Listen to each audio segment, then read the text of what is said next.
Hey guys, welcome back for chapter 4. Today we're going to be talking about American political culture and what that is and what it looks like.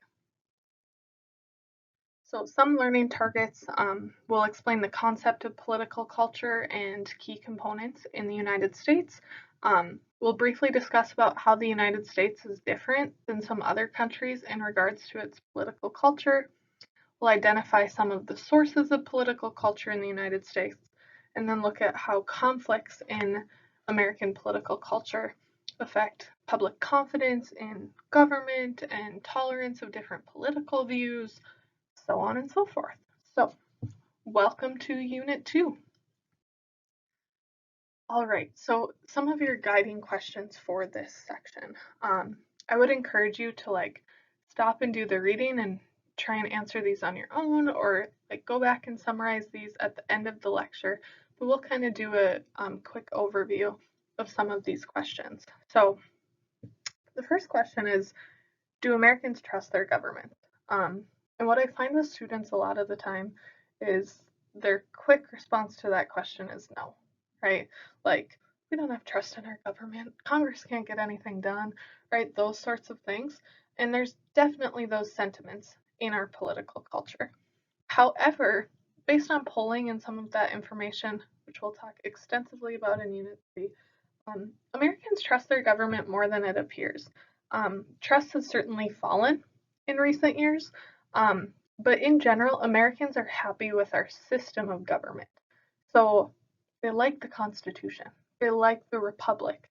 Um, we're much more patriotic than many nations.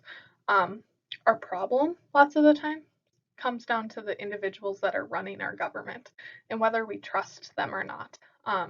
The interesting phenomenon is that even if we don't really like the people that are running our government and we don't trust them a lot, we tend to re-elect them in large numbers. We'll talk a little bit about that in coming lessons. Now, in the United States, we have great differences in wealth and income. You may have heard people talk about the 1%, right? Which is the people at the very top of our economic system that are making just a ton of money, right? But in general, we're okay with differences in wealth and income, especially compared to other nations.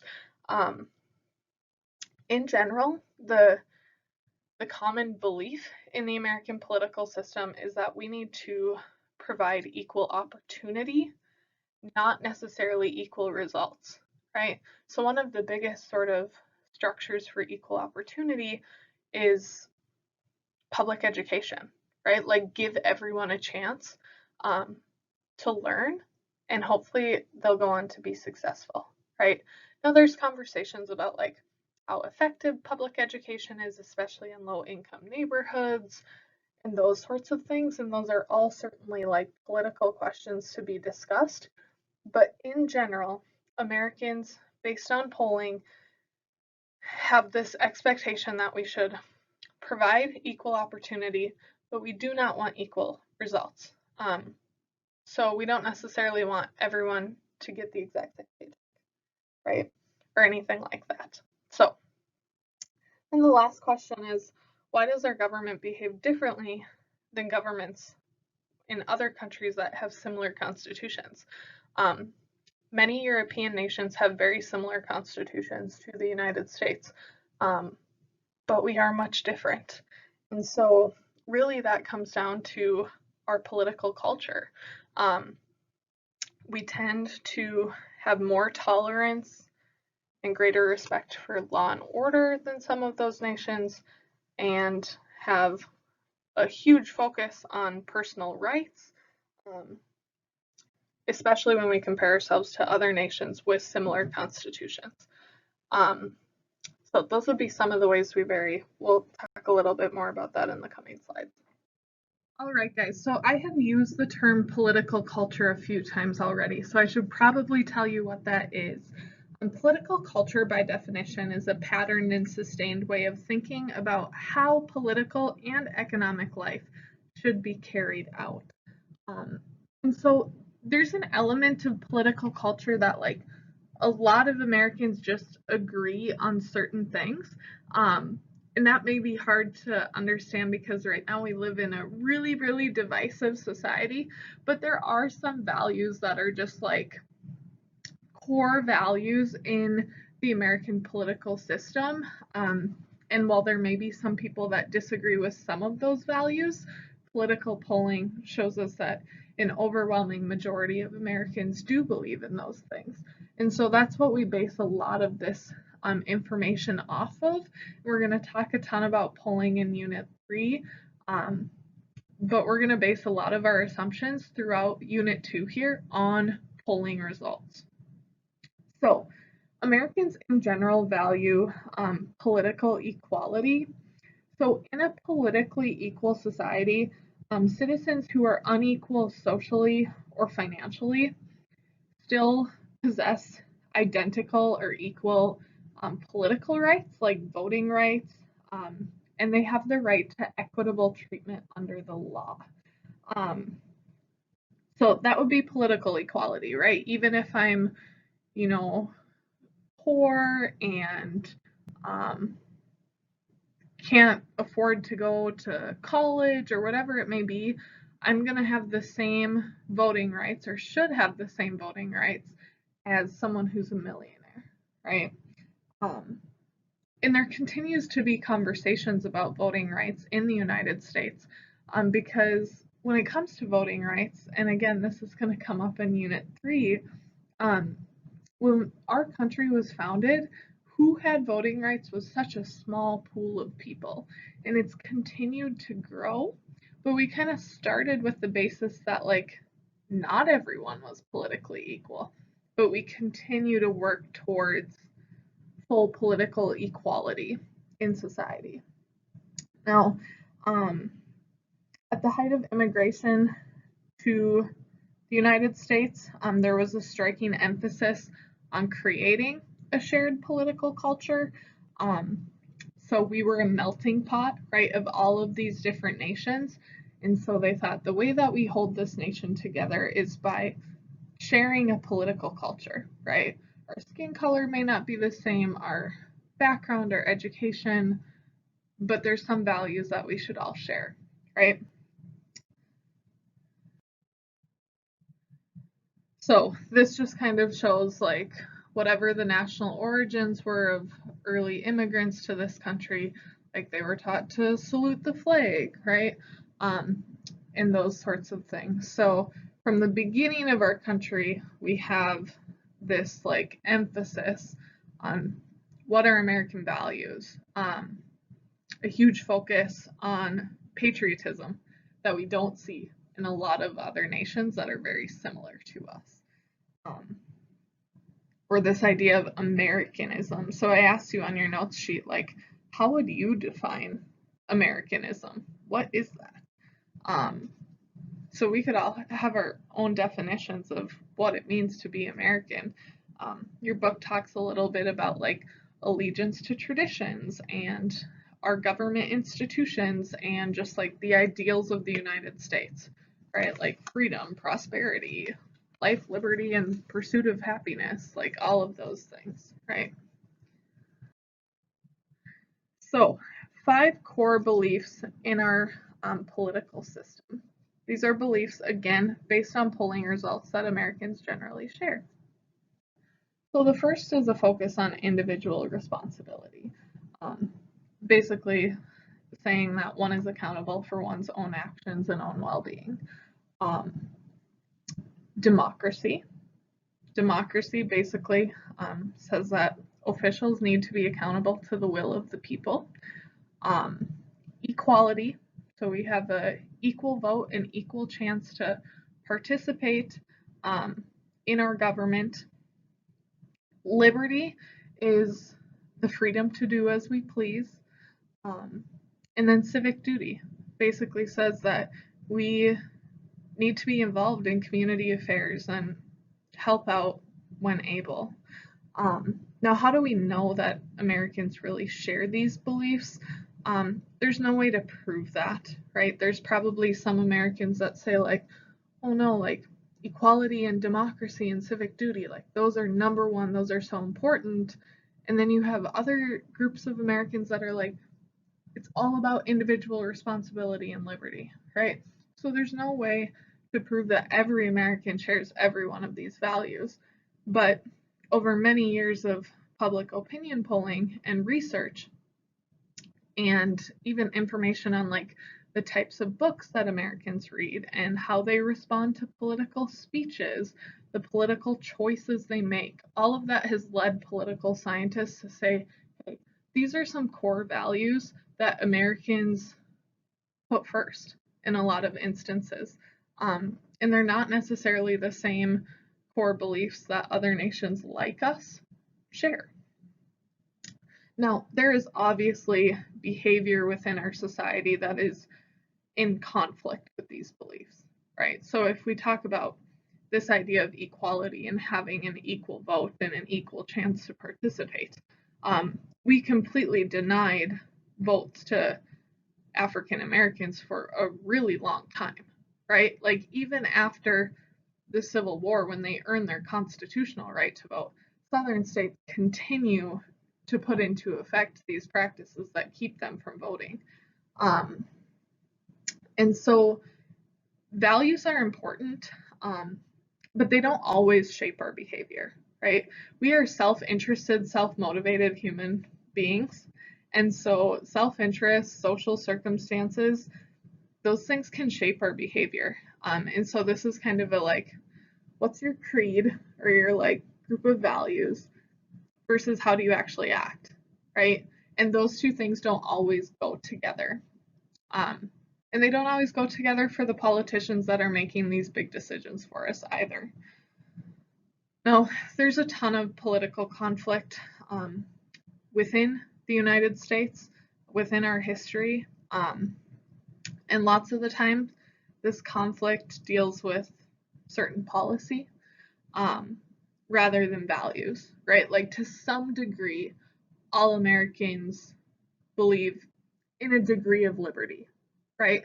But like what that degree is or what sort of policies we enact or don't enact that go with or go against that belief, that's more so where our perspectives vary, right?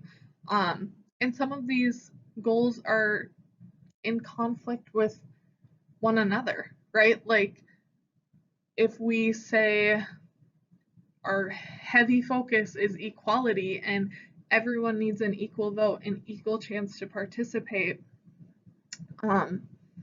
maybe we even say like an equal chance at, you know, financial success. Like sometimes policy that's rooted in the value of equality could be at the expense of liberty or individual responsibility, right? So these things can conflict for sure. So these are those three questions that I just kind of talked through. If you want to go through and summarize those or even add your own thoughts or things that you learned about that in the textbook reading, by all means, go crazy with that. So these next couple slides, we're going to kind of break into our economic system and then our political system and like what values do we have within those systems. So when it comes to our economic system, we tend to tolerate more economic inequality than other nations like us. Generally speaking, most Americans agree in equality of opportunity rather than equality of results. And so they tend to support economic individualism and personal responsibility. And that kind of fits well with our economic system, which is that of capitalism. Basically, this is a system where a country's trade and industry are controlled by private owners for profit rather than by the state or the government. So to give you kind of an example, lots of Americans support free, accessible public education, which is really an equal opportunity program, but tend to dislike things like hiring quotas. Like you need to hire so many people from this demographic and so many people from this demographic. Affirmative action programs are sometimes more controversial than something like K through 12 education. So I mentioned capitalism, that's our economic system, and it really does fit fairly well with some of our values within our political culture. All right, so when it comes to our political system and how we compare to other nations, Americans tend to exhibit a stronger sense of civic duty, which is just that obligation to participate in community affairs and help out when able. We don't necessarily have like the highest voter turnout rate, but there are other ways to participate in your political system and in your community. We also tend to exhibit a stronger sense of civic competence, which is the belief that you can actually affect government policy. And, we're comparing ourselves to other nations in this. So we may not have like 100% civic competence. If you think back to Unit 1, a lot of us said, like, no, we think elites or corporations or bureaucrats are really the ones running the government. So there's certainly a degree of doubt about whether or not you can have an effect on government policy, but we tend to say more frequently that we think we do than other nations with similar constitutions. We do have a higher degree of confidence in like our public institutions. Like we believe that Congress and the president and the courts, like those all work, that system works, right? We may not necessarily believe that the people in those systems are the best or are doing the best for us, but we have a belief in this system and we have confidence in our institutions. We also have a higher degree of confidence in private institutions. So we tend to trust private business more than other nations like us. And like I said earlier, have a higher degree of patriotism. When it comes to our economic system, Americans support a few different things, and I would say we vary more from other nations in our economic system than we maybe do in our political system. Before we look at that slide, this chart kind of shows where we fall in different beliefs compared to other nations like us. So we're more proud to be a member of our country. We were less likely to say that success in life is determined by forces outside of our control. All right, so this is kind of an interesting breakdown that I would take a second to pause and look at. All right, so our economic system. Americans tend to support equality of opportunity more often than other nations like us. However, one of the caveats of equality of opportunity is you could argue that equality of opportunity is tampered by privilege, right? Like if you're born into a well-off family in a good neighborhood with really good schools, you're likely better off than someone who's born in the inner city, the schools that don't have as many resources, that sort of thing. So some of those, economic situations can create barriers to equality to opportunity. And some other countries are more likely to take action on policies to combat that issue more than we are here in the United States. We also support no limits on income and tend to support economic freedom more than equality. So sometimes economic freedom is at the expense of equality.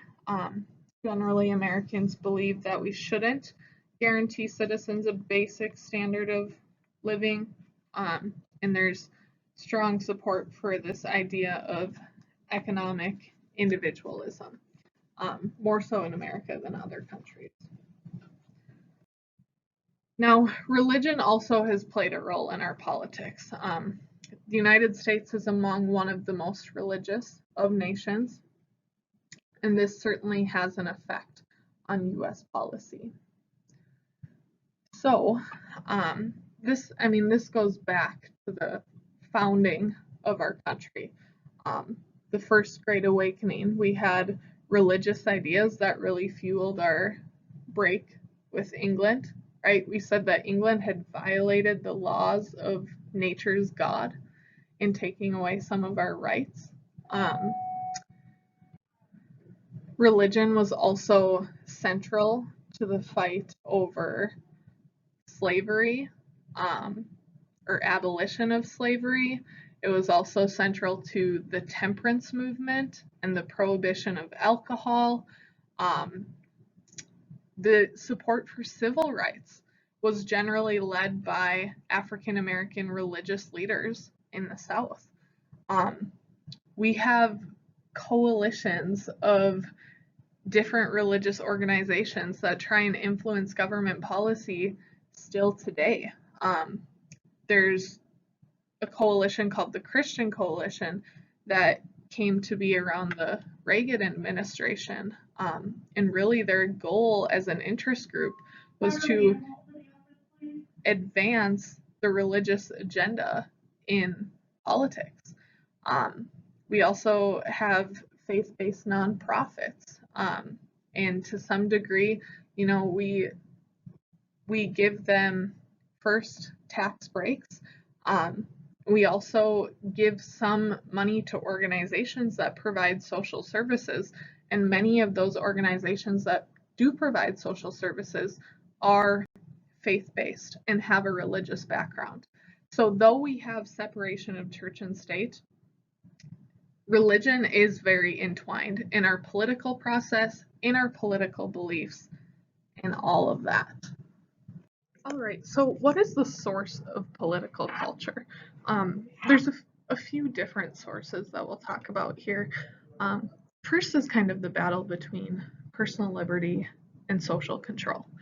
And our society, since its founding in the 1700s, has struggled to reconcile a desire for liberty with a necessity for social control. So while you want people to have the widest degree of freedom and liberty, you also need to have laws to keep society sane, right? So we continue to kind of fight out that battle in our political system. Also in the United States, we have an absence of class consciousness. And class consciousness is the belief that one is a member of an economic group whose interests are opposed to other people in such groups. And so regardless of job and income level in the United States today, most people consider themselves part of the middle class. Most Americans consider themselves middle class, whether they're taking home $30,000 a year or $400,000 a year, where that's much different in some other societies. We also have this ongoing culture war between orthodox beliefs and progressive beliefs. So orthodox beliefs are the beliefs that morality and even religion ought to be of divisive importance, even in our political system. Where progressive beliefs are the beliefs that personal freedoms and the solving of social programs, or social problems rather, are more important than morality. And so we have kind of these ongoing debates, right? A lot of our different political arguments that we have today about social issues like gay marriage or legalization of marijuana, like we can kind of break those arguments into more orthodox traditional beliefs and more progressive beliefs. And so that's an ongoing debate within our political culture. Now, this section talks a little bit about mistrust in government as well. And so trust in government officials is declining. Congress only has a 13% approval rating, which is just terrible, right? Now, Americans believe in their system of government, like they believe in the republic and having a Congress, but they don't necessarily like their congressmen or Congress people. The interesting caveat to that is that most congressmen win re-election. So our trust in government and government officials, we sometimes separate from how we actually vote. And we'll talk more about that in the coming units. You can see here some different degrees of confidence within American institutions. And so Americans, that last one is the military, the strong belief in their military. Terrible belief in Congress today, right? But still generally trust their churches, their public schools, their newspapers, or the media, I would argue, is probably falling since this survey was taken in 2013. Now, there's a book called Bowling Alone where they talked about civil society and how civil society is vulnerable. So mistrust in government has been linked to declines in social and civic engagement in our communities. This book argues, by Robert Putnam, argues that Americans are bowling alone, and what he defines that as is we're socializing less. We're doing less with our religious organizations, less with charitable organizations, less with political parties and government. And I think this is true to some degree because I think of like my grandparents. They were heavily involved in their church, heavily involved in political organizations. Like they're, you know, small, um, small party organization within their community. They were on all these boards, right? And we just don't see that as much anymore. And Robert Putnam argues that that's because we don't necessarily trust the system or trust society to some degree, and we're just less likely to get involved. He says that's problematic because that could collapse the sense of community amongst the American people. And you could argue that we've maybe seen that, right? However, the evidence for civic decline is mixed. This is from the American Civic Health Index, which looks at 40 different indicators of civic health, and that includes things like membership in different groups, trust in other people, connections with family and friends. How often do you follow the news? How much do you trust your government? And so we've definitely seen some declines since the 70s, but we've seen some increases too, right? Some ups and downs for sure. All right. So then we have political tolerance, and it's important to note that political tolerance is not perfect tolerance. It does not mean that we have total tolerance for everyone's ideas and beliefs, because the passions of human nature make that nearly impossible, right? And so political tolerance is important though because it's required for a democracy to work. We need to have discussion of ideas. We need to be involved in the selection of our leaders. Without those things, democracy is at stake, right? And some people make the argument today that democracy is at stake because we may have less political tolerance, tolerance for one another's beliefs. We're so divisive, right? Now, there's usually no agreement on intolerance. And what I mean by that is that my intolerance, the beliefs that I just don't even care to listen to, maybe someone else's number one civic concern, right? And so if we're that divisive on so many issues, that can make civic tolerance hard. So most Americans believe in the principle of political tolerance in, you know, a hypothetical world. But in concrete cases, it's hard for us to be tolerant of groups that we don't agree with, right? So you may say, like, yeah, everyone should have their political beliefs. We should be allowed to discuss them. Absolutely. Like, everyone should get a vote, right? All those things we'll say as hypotheticals. But then, like, imagine you're a pro life person and a pro choice group wants to run a meeting in the community center that you manage. You get to decide whether or not to schedule that meeting, right? If you were truly political tolerant, you would. But it's hard for us because so many of us hold our beliefs like so close to our heart, so personally, right? That it's hard for us to actually apply political tolerance in a lot of concrete examples, right? There have been times when there has been a common intolerance.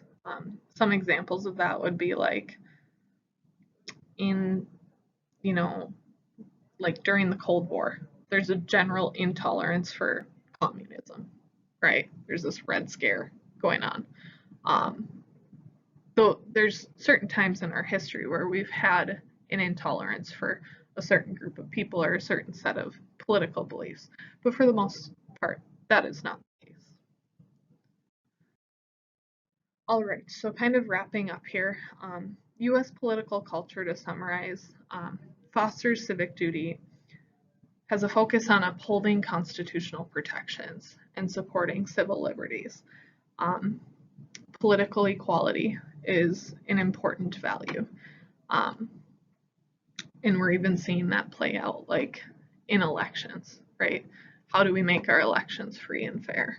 And that's an ongoing debate, right? Some people think maybe they're too free. Other people say we haven't gone far enough to make sure that everyone is politically equal.